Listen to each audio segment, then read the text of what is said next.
Ryan, I'm not sure if you can hear us or if you're Yep, trying to coming play in. the video. Nope, Uh, sorry. You guys didn't see the video. we did not. We just Okay, saw your files. floor is yours.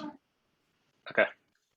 Well, then I can do an intro for Denver Startup Week as well. Welcome, everybody, to Denver Startup Week. My name is Adam Tornes. I'm the president and co-founder of Colorado Product Foundation. I'll be your pseudo host for today. Colorado Product is a nonprofit organization focused on the growth and development of the practice of product management in the Front Range. We power a community of over 2,500 product professionals across regular events, a Slack community, mentorship program, and other valuable career resources. If you're unfamiliar with Colorado Product, I'd encourage you to check out coloradoproduct.com. For at least the last 5 years, Colorado Product has sponsored Denver Startup Week's Product Keynote, and this year is no different. We're incredibly excited to welcome Merci Grace today. Merci is a founder and former venture capital investor. She was early on the team at Slack, where she ran product and was the first head of growth. Today, she's building a new company. And in 2015, she founded Women in Product, a global community of people in product management roles. I want to quickly give a shout out, since the video didn't play, to Denver Startup Week's sponsors: Amazon, Capital One, Downtown Denver Partnership, Fluid Truck, Hotel Engine, and WeWork. Without them, Denver Startup Week wouldn't be possible, so please give them your support. And with that, Merci, the floor is yours. All right, thank you, Adam. So I think most people are going to be remote. I'm in this room that I've been in for the last 2 years in San Francisco. So this is my first kind of talk in that new model. So one thing I wanted to do, and this is very much geared toward people who are working at startups and in product roles or want to get into product roles, feel free to ask me questions throughout this. I expect and kind of hope to be interrupted. So we have the chat on Zoom, and if folks have any questions about things as I'm going through this deck, and then I have some templates to share with you, and we'll go through one.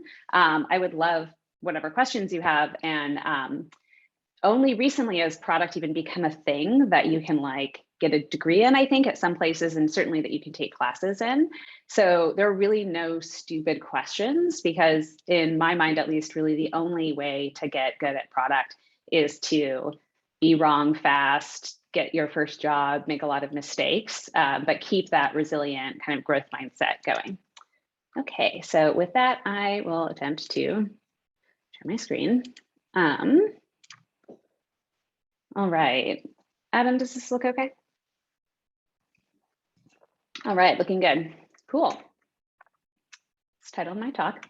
Yeah, so as Adam was saying, I'm Merci. I think people know me because I was the head of product at Slack, but before that, I was a founder and then a product manager at companies that don't even exist anymore, some of which are not even on my LinkedIn, because that's how irrelevant they are, because I've spent almost my entire career working at early stage startups.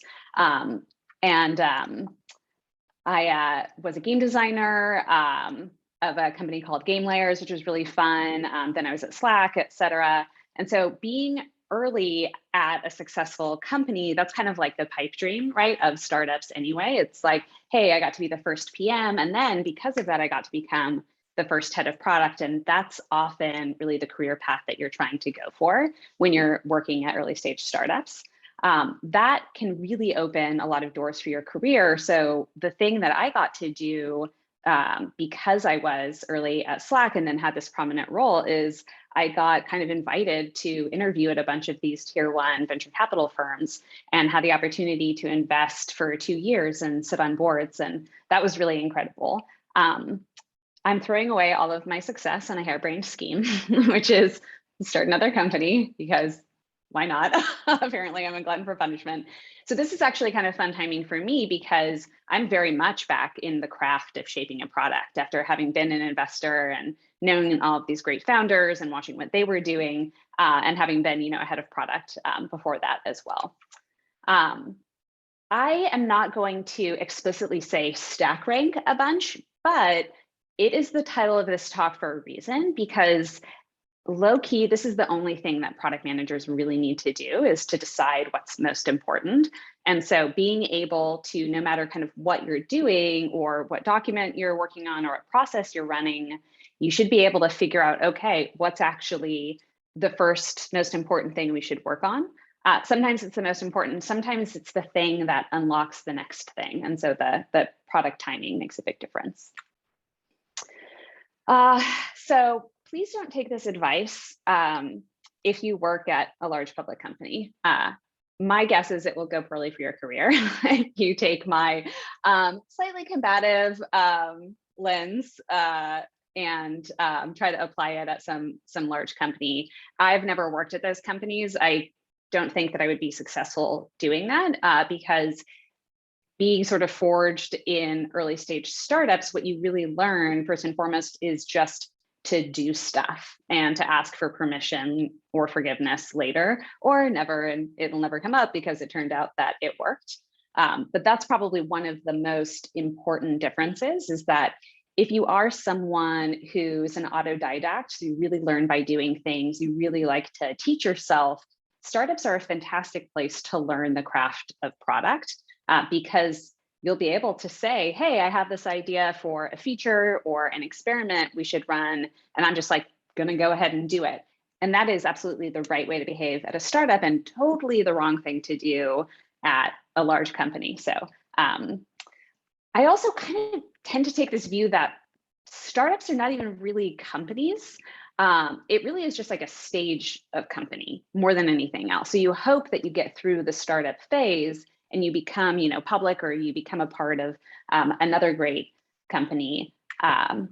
This is actually my husband had this brilliant idea on Twitter. He's a 4-time venture-backed founder, and he's now the COO of an ML company called Weights and Biases. Before that, he was also a venture capital investor. And so this is, I think, really the best way to think of it, especially for product managers, because it's your responsibility as a PM to be there pushing this forward and helping your team figure out, okay, what did we learn last week? How is that ideally going to change our behavior this week? You may be surprised at the number of people who are kind of like not a good fit for startups, but who end up working at them. And in the course of your career, I think you'll unfortunately end up seeing a lot of that. Things happen in weeks, not in quarters. And getting an answer today, even if it might be kind of flawed, is much better than like waiting around for an answer for another week. It is just about being wrong fast. And I can't see if there are any, now that I'm presenting, I don't see the chat or anything. Oh wait, here we go. You're good, keep going. Okay, yeah, thanks.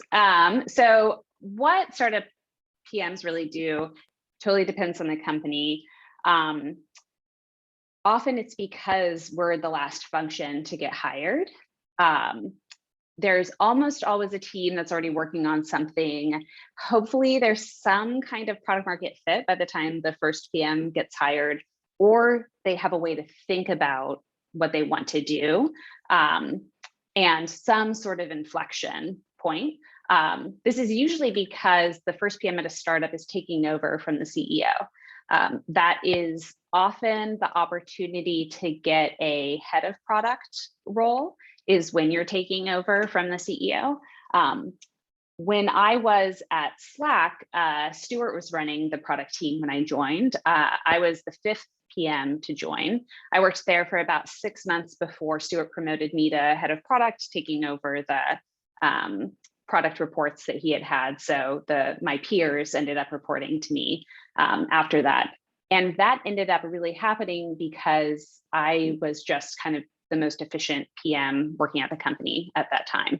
And engineering managers had started to tell other PMs that they should model their team after how I was running my team, because I never asked for permission or forgiveness, I think, is part of it. And that's like very much what I want to leave you with, is that product is the tip of the spear, or you're holding people back. And so this is really like the career path that I've been able to have, I think is often kind of like the career path that people are looking to have. And so hopefully you'll get the opportunity to come through some of these inflection points. One thing I want to spend a little bit of time on is things that you should know before you take the role as the first PM at a startup, which is a position I think that a lot of you will end up being in. Ask people why they're adding the product role. Ask them for any data that makes them think they have product market fit, or what data they're looking for in order to assess whether they have product market fit or not. When you get deeper into your careers, you start to see a lot of people who have very serious scar tissue around working with product managers.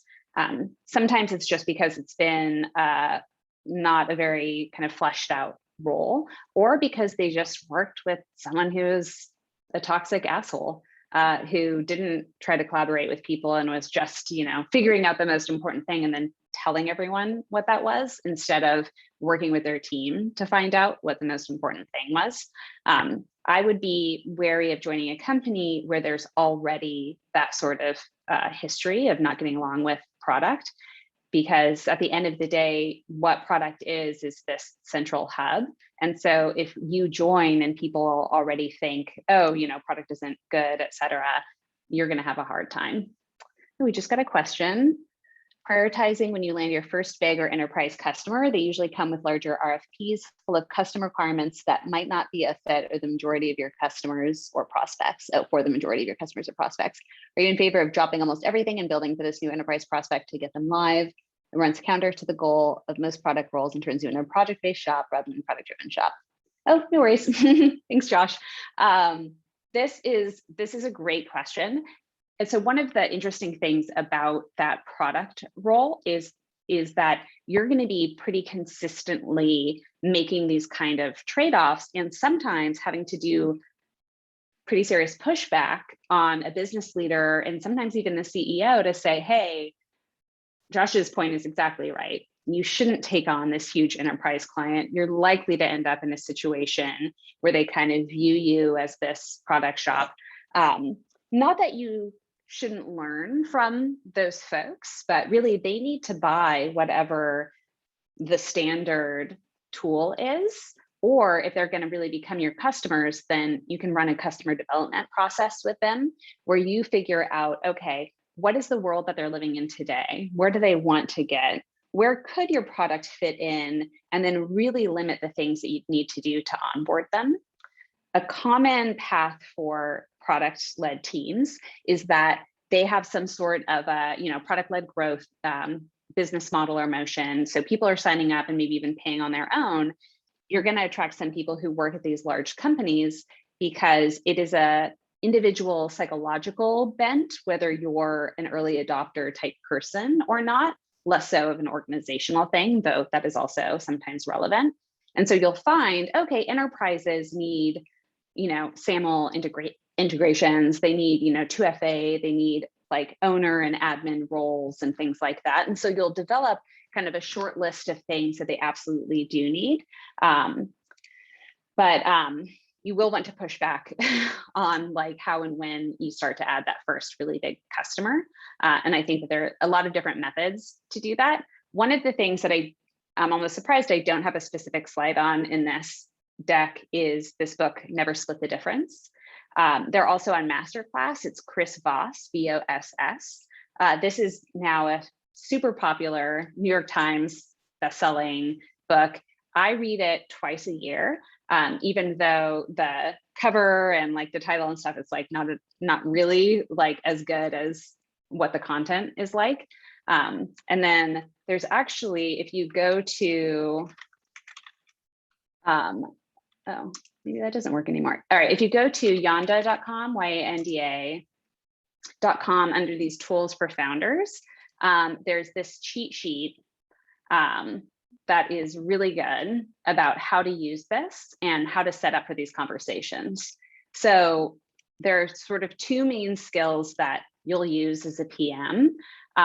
One is writing, which I hope you like to write, and the other is talking and convincing people of your ideas. And it turns out kind of the less that you're the one talking and the more that you're listening, the more in control actually you are of the conversation. So I definitely read the Chris Voss book and start to learn how do you push back on leadership. And also if you're already in a situation where you are working really closely with like one enterprise client and you have a bunch of kind of smaller clients, it's not too late to figure out how to approach all of those conversations in a way that you're finding out, okay, kind of what is that minimum thing that we need to do? And also keeping the door open for leadership to change their mind about taking on this big enterprise deal as well. So back to this, one of the things that you should also look at, and here's another one, I'll post this in the chat. So this is specifically about how to value your equity joining a startup. This is, obviously like more broadly applicable than to just product roles, but a deal breaker to know here is that if a company won't share this data with you, which are things like the outstanding number of shares, do not join that company. One of the things, and this will come up, but one of the things that PMs really need is data, and really like objective data and access to the subjective data so that you can run an analysis or work with the data scientists to do that and come up with not just a single view of what the problem is, but attacking that problem from many other views. A company that won't share this kind of data with someone who they want to bring in as part of what is basically a sell process, especially with how competitive hiring is right now, is also a company that is unlikely to value giving you that right data that you need to make decisions while you're actually there. Okay, cool. A lot of what I do as a mentor is like warning people about stuff and also listening to the heartbreaking conversations that happen as a result of people not knowing what these red flags are. So the deal breaker here is unfortunately something that does happen to people. So if you have received an offer that does not include equity, and this is either a public company, it's a tech company, it's venture backed, do not join this company. Both, there's no reason to spend your time working at a company where you're not working for equity.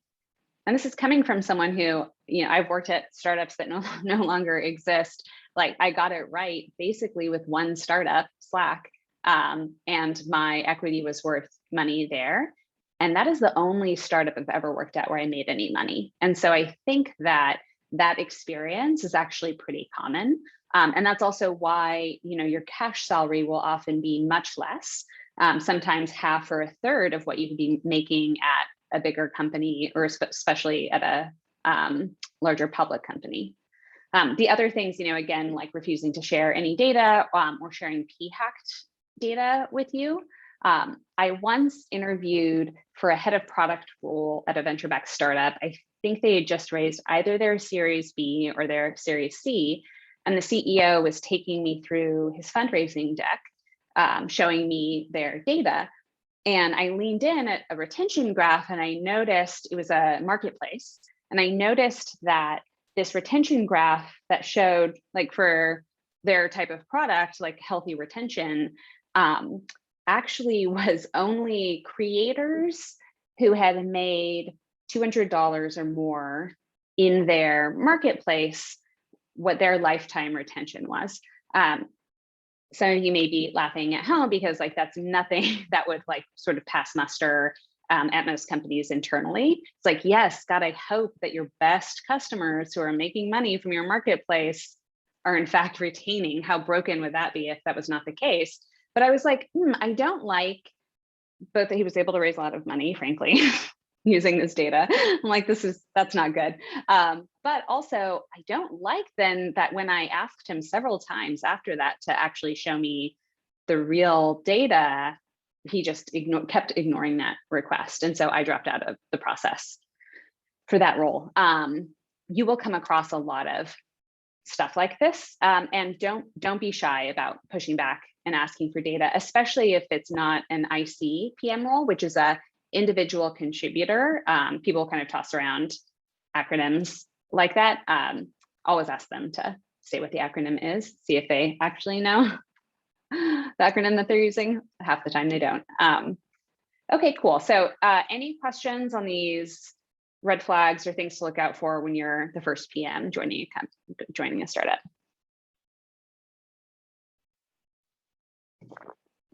I will take that as a no. Okay, so now you have the job. Congratulations. Startup PMs have 2 work streams. They're different from each other and they work at different cadences, but largely this is them. So it's kind of figuring out the what to build and the how we execute. In a startup, a lot of your work is going to be around the second one. That's where product manager and project manager can kind of like come into conflict with each other, or at least like be confusing.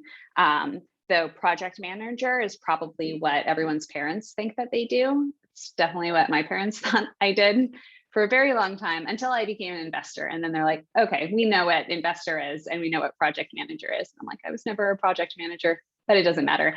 And so you will hopefully over the course of your career end up spending more and more time on figuring out the what to build. That's kind of what seniority gets you. And that's also what larger organizations get you to. But in the meantime, product just kind of needs to fill in the gaps. This is a nice way to put what your job is. This is another nice way. I can't stress how much if you feel like shit is broken and chaotic and no one has a straight answer, how normal that is, and how much that is to be expected. And it's not your job to make everything like not totally chaotic or not ambiguous, but really just to figure out how can I clear some of the fog of war to pull out just the important things and accept that actually so much of what's going to happen is kind of messed up. Nicole asked what the definition of a startup is. So I think a company that is either bootstrapped or venture funded, that isn't public, hasn't been acquired by PE, those are all startups. There's no such thing as a startup within a large company. And certainly, I get told that a lot when I interview product managers and engineers and other folks. Stage fit is really important. So if you've only worked at large companies, Amazon or Netflix, or even Slack these days, you will not have a clear idea of how much the organization does for you and how much you rely on even infrastructure until you go to an early stage startup and you discover things like, oh, I wanted to implement, Amplitude or Mixpanel, but it turns out, like no one has done this so far. So we actually don't have a baseline for what the last 6 months looked like. I'm about to create that baseline right now when I get this engineer to instrument something, front-end analytics, like for the first time in the history of the company. That is totally okay and definitely happens. Alex raised their hand. I'm not quite sure. Adam, you want to see if... Yeah, go ahead, Alex. Are you able to unmute? I'm not sure if you're able to do that. If not, you want to type your question in the chat. Okay. Thank you, Alex. Yeah, so this is what we're going to be looking to do. These things either get represented typically by a doc or a process. So, I hope you like writing. My undergraduate degree, we can click more and allow an attendee to talk to. Yeah, maybe we'll do that.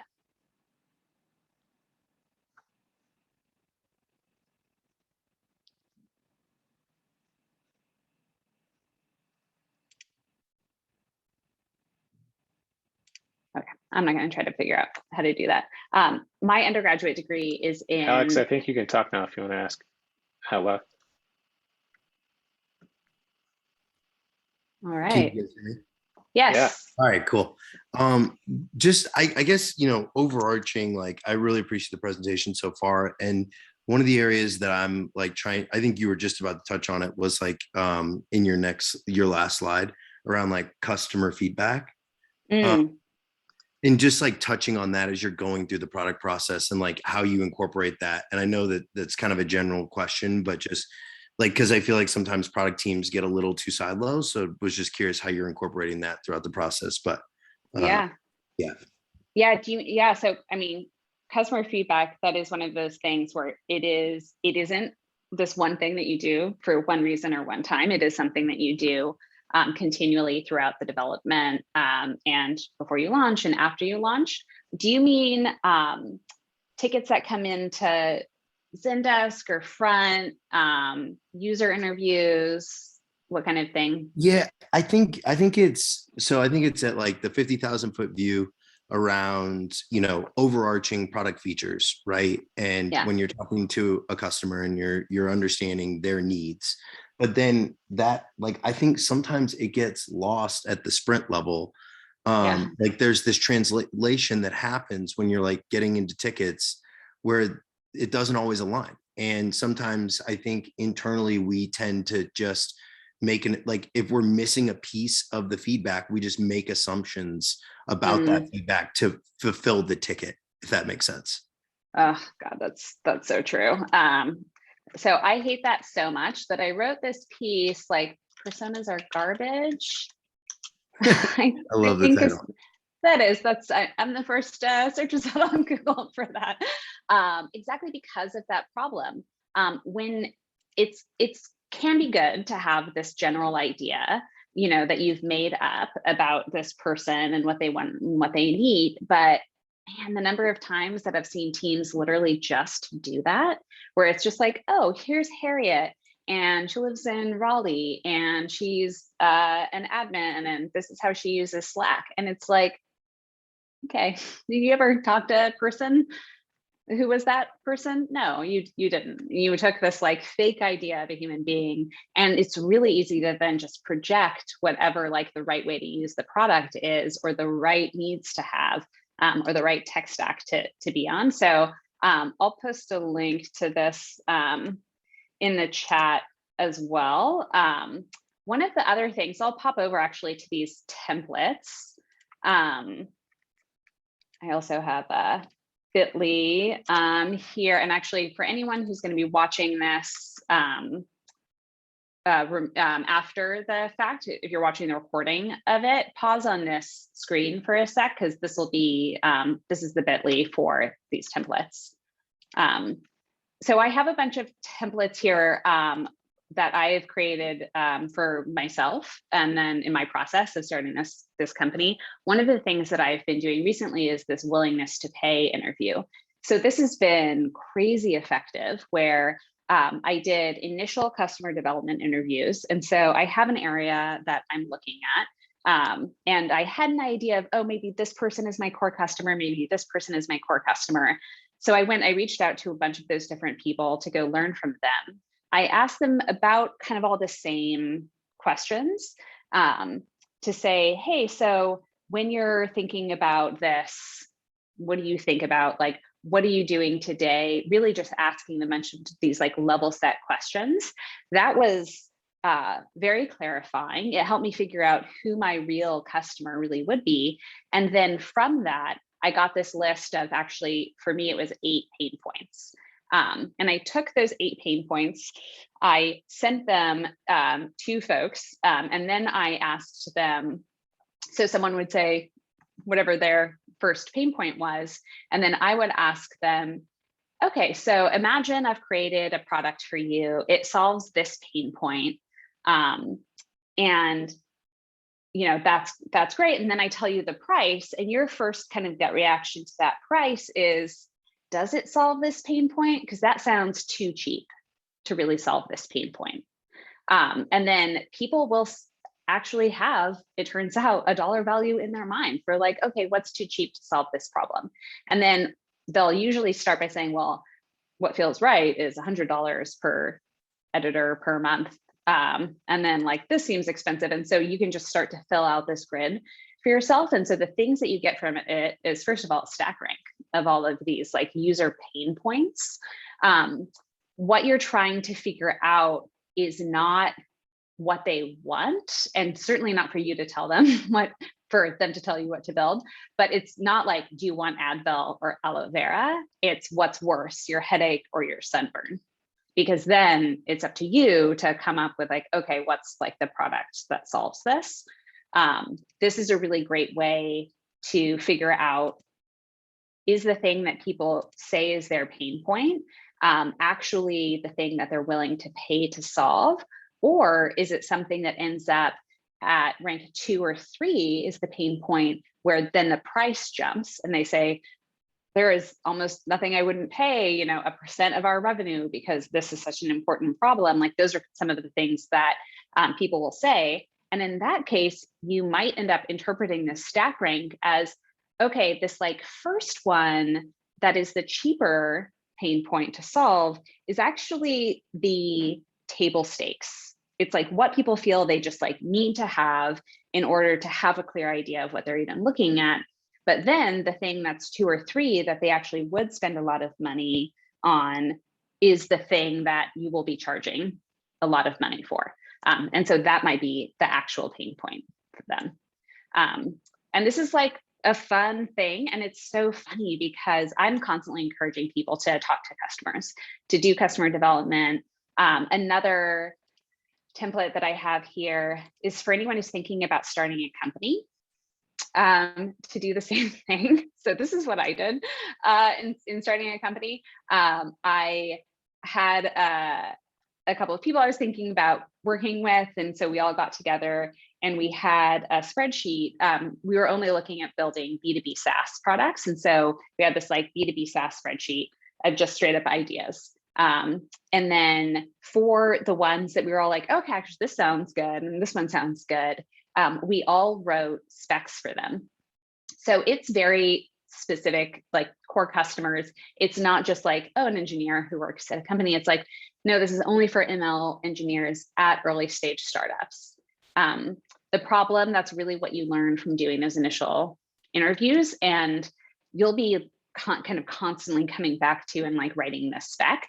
This is like a company spec. This is also kind of what I would look at for if this product doesn't exist yet, kind of the same things. Even within a suite, you could use this spec for that.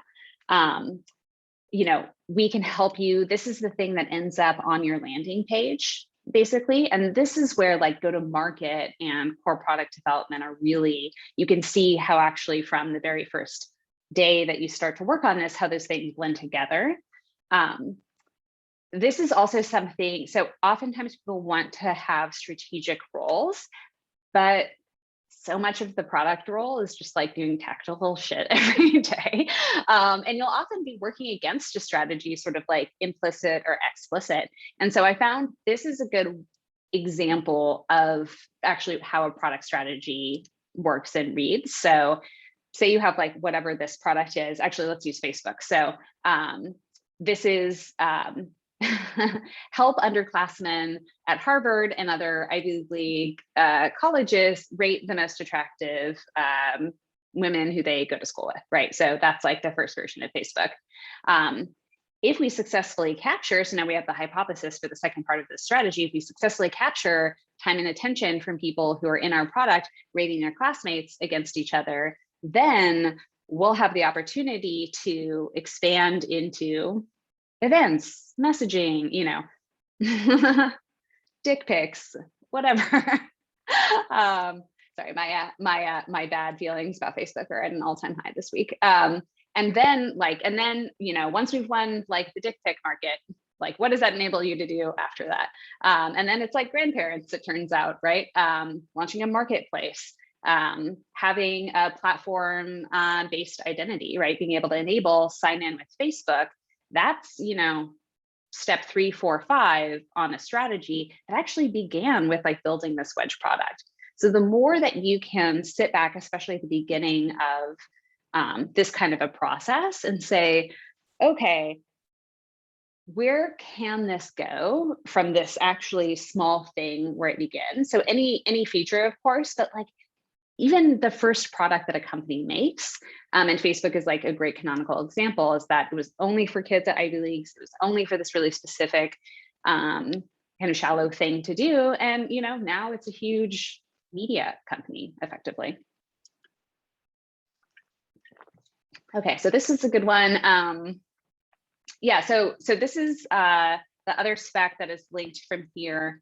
You know, I would always join a company and create some template spec. And so I realized, oh, actually, I can just do that and share that with you guys here. So this is a nice per feature template to use. I love listing out not just goals, but non-goals. That's kind of the underside of the card that's good to flip over. It's like, okay, so we want to drive up DAU now, either by a certain percent or even just figure out like, hey, does it change DAU now or some other, you know, engagement metric when we release this product? Okay, like that's helpful or not. But then the non-goal is maybe something like, okay, we want to drive up session length, but not have fewer sessions overall, right? You don't want to turn people off to your product just because you've like grossly engaged some sub audience, or maybe that is what you want to do. But so being forced to actually write out, okay, here's something that either we want this metric to stay the same, or even just like a non-goal of, you know, something that it sounds like the product might do, but you should state that it doesn't do that. And then what it is, you know, describing the solution. Another thing that I have on this template, and this opens up in Figma. Okay, cool.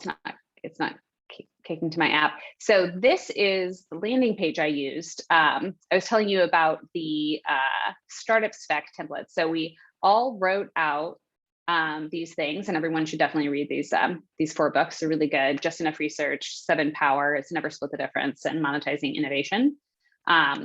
So we wrote out probably 10 different specs for these ideas. And then and this is actually one of them that obviously we're not going to do, called Mycelium, which is like a social CRM. Everyone has this idea, and there really just isn't that great of a market for it. But I made this into the template so that you can see like, this is like real product writing too.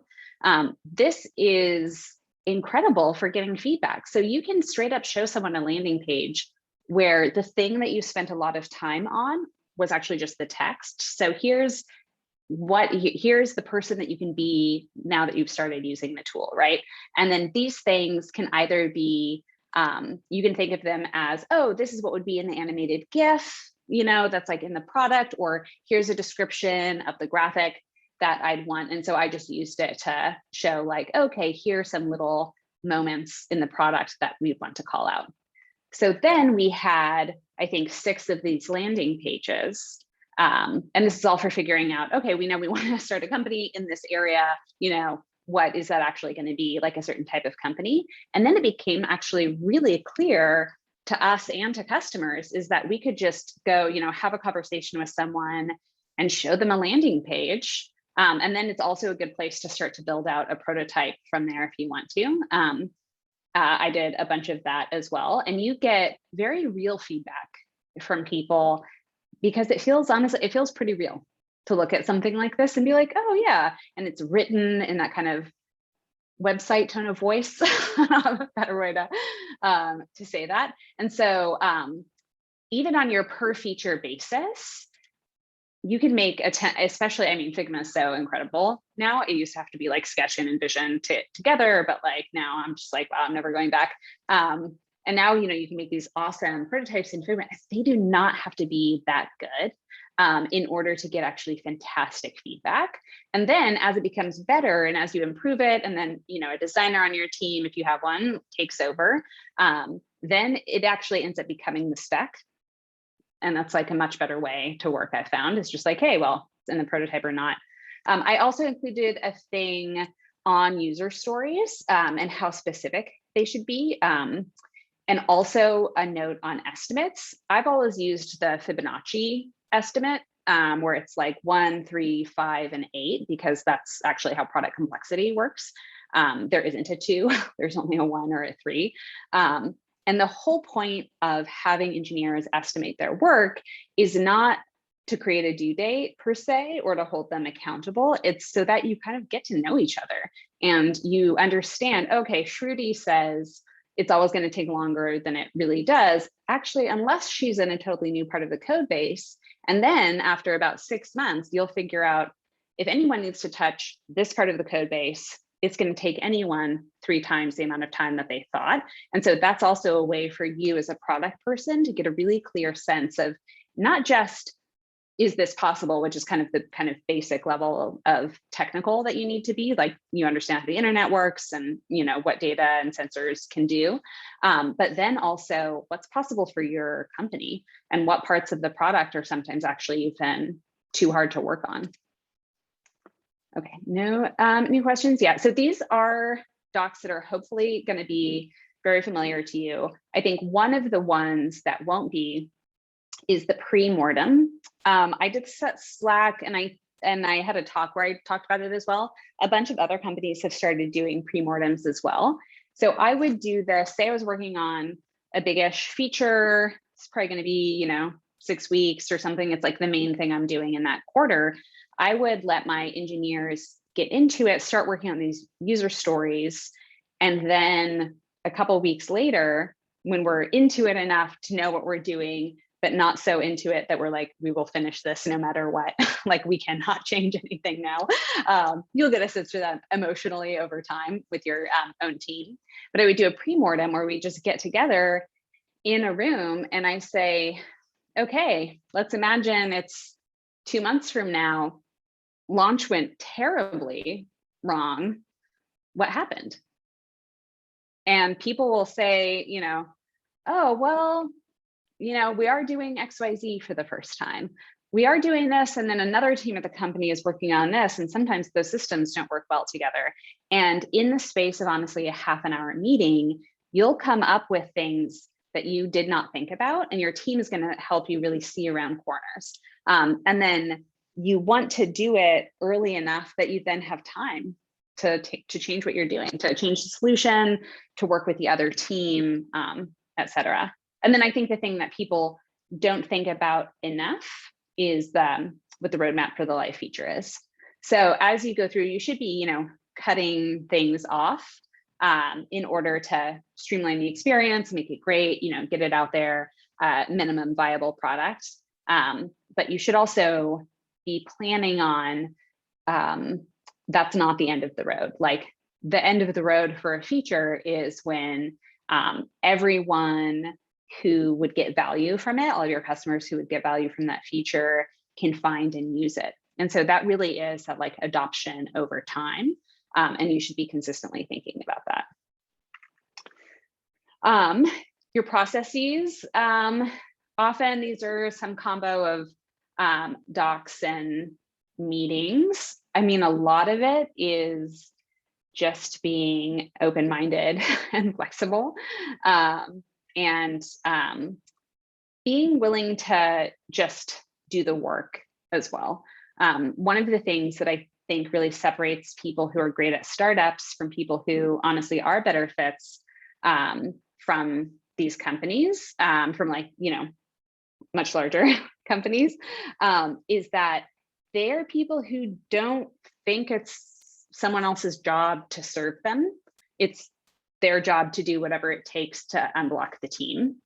So people, with a low ego, that's often what people say, or high EQ, or having a growth mindset. I think that these are all different ways to describe the person who just does the next most important thing without feeling like it's someone else's job. So there have definitely been times where I'm like, actually, the most important thing I can do right now is like find some food for these engineers because John and Stacy are starting to snipe at each other because they don't get along great anyway. And then when John is hangry, it gets a lot worse. So I'm gonna low-key go get him a burrito or something. And so I think that's often one of the things that people don't appreciate about how different startups can be from even what your idea of a regular company is that it's a lot of amorphous stuff, but it's also just like doing what needs to be done because it's in front of you. And the great thing about startups is that you can get fantastic experience doing things that you are totally unqualified to do because it's a startup and no one else is going to do it and no one's going to stop you from doing something that is for the good of the company or team. This is that link. Yeah, don't be a dick, send tweet. Those are my prepared materials. If people have more questions, I'd love to hear them either by voice or in the chat. And then we could go through any of these other templates. But I did want to leave you with like this whole bunch of them because this is the stuff that of my own work that I go back and use. I go back and I read the 0 to 1 go-to-market guide pretty frequently as well, which has a bunch of questions at the end that you can ask your team, like finding out the core workflows, what's really great about your product, etc. Cool. You're welcome, Jamie. So if anybody has questions, feel free to raise your hand. I can unmute you so you can ask your question.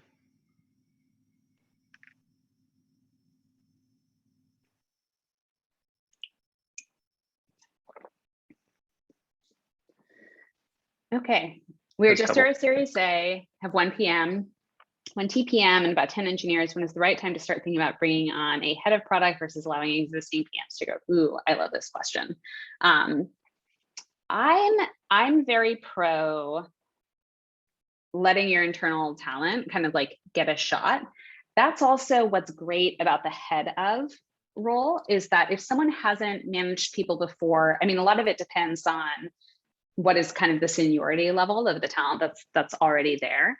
But someone who joined you early and is like more of a believer is gonna be more committed and at least in fantastic touch with your customer. And so it can often be the right thing to bring them. You can start off with just having them have the title be lead, have them manage, one other person, have them hire someone and kind of see how that goes.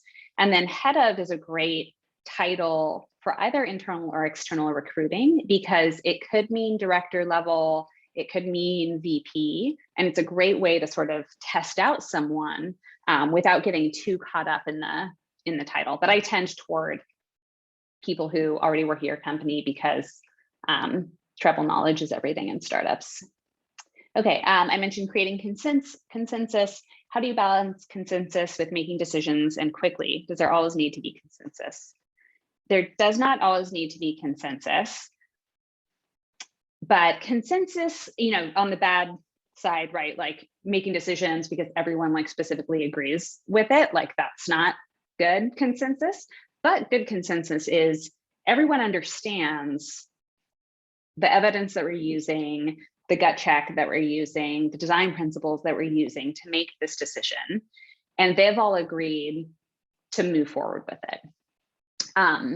It's a good way to figure out like who is kind of just toxic and shitty and like they're never okay with something that wasn't their idea. But I think one of the best things that you get out of the Chris Voss book, Never Split the Difference, is this understanding of how to listen so that people really feel heard, and then how to, how to help people feel really invested in the idea. Often you do that by them feeling like it was their idea. And I think honestly, that's one of the best life skills that you get from the Chris Voss book, but also that you can get from being someone whose job it is to get people to get along with each other and communicate well. The things I've learned as a PM have actually improved the rest of my life because creating consensus is also how you build harmony within groups and how you make a team out of a group of individuals.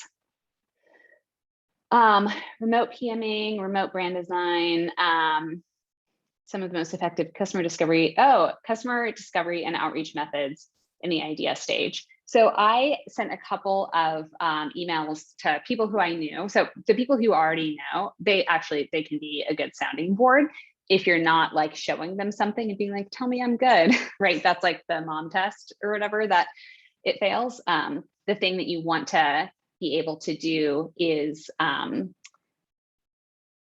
kind of have low expectations, have them have low expectations for the call. So I sent out, different emails to people, and I found on the email where I was like provided too much information or was too formal about it, a friend of mine texted me and she was like, did you just send me this email? And I was like, yes. And she was like, you know that we're friends, right?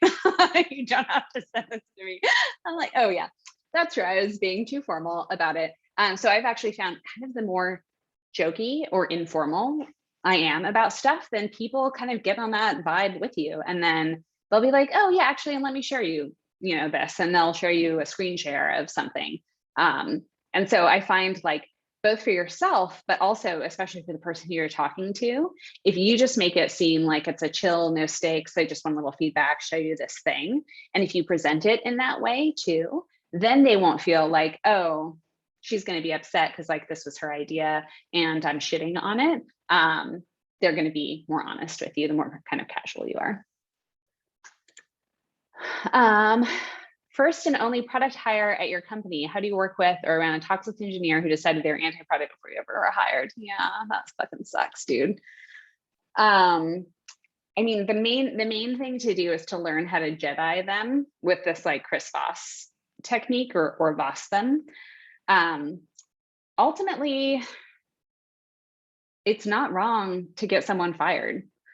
If you are someone who feels like this person is toxic and they're just like canonically against like your whole function, like let alone like obviously you as a person, too, you're probably not the only person who's having trouble working with that person. Toxic people are not very targeted in their toxicity.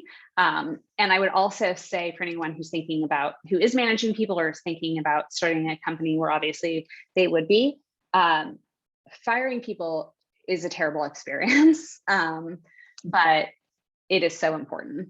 There's honestly nothing better you can do, even if you feel like, oh, well, this person is in this seat and I need someone to do their job. It is so much better to honestly not have anyone doing that than it is to have the rest of your company have to work with someone who really sucks. So unfortunately, I think try to negotiate around them and then try to get them fired. If they're like toxic and they suck, that's kind of what it is. We have a couple more minutes. I'll do one more of these. I won't go into the PMing and remote brand design one. That doc is pretty self-explanatory. And then, how do you deal? This is a good question. How do you deal with asking for forgiveness instead of permission and trust from leadership? Yeah, this is a big thing to sort of like get used to. One is like knowing whether something is a two-way door or not. I think I don't know if Jeff Bezos invented that, but he certainly talked about it in some famous investor letters.